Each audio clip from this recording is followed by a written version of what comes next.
Reliance industries limited అధినేత ముఖేష్ అంబానీ నేతృత్వంలోని Reliance Jio భారీ పబ్లిక్ ఇష్యూకు సన్నాహాలు చేస్తోంది.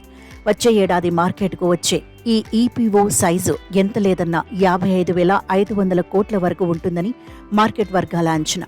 దేశ ఐపీఓ మార్కెట్ చరిత్రలో ఇప్పటి వరకు మరే కంపెనీ ఇంత భారీ ఐపీఓ జారీ చేయలేదు.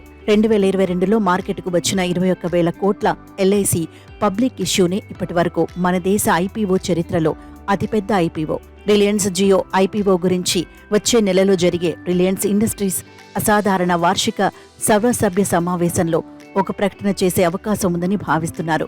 జియో ఇటీవలి టారిఫ్లను 11 నుంచి 27% వరకు పెంచింది. ఎయిర్టెల్, వోడాఫోన్, ఐడియా వెంటనే ఈ విషయంలో జియోను అనుసరించాయి. 5G పెట్టుబడులను సొమ్ము చేసుకునేందుకు జియో ప్రయత్నిస్తోంది.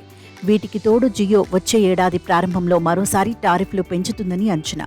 ఇవన్నీ జియో ఐపీఓకు సిద్ధమవుతోందనేందుకు సంకేతాలని మార్కెట్ వర్గాలు భావిస్తున్నాయి. ఈ చర్యలతో జియో ఏఆర్పీయూ మరింత పెరిగి ఐపీఓకి పెద్ద ఎత్తున మదుపర్లను ఆకర్షించే అవకాశం ఉందని మార్కెట్ వర్గాల అంచనా.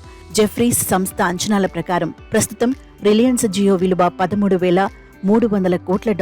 ప్రస్తుత మారకం రేటు ప్రకారం ఇది దాదాపు 11.11 లక్షల కోట్లకు సమానం. సెబీ నిబంధనల ప్రకారం 1,00,000 కోట్ల కంటే అధిక విలువ ఉన్న కంపెనీలు ఐపీఓకు వస్తే కనీసం 5% ఈక్విటీని జారీ చేయాలి.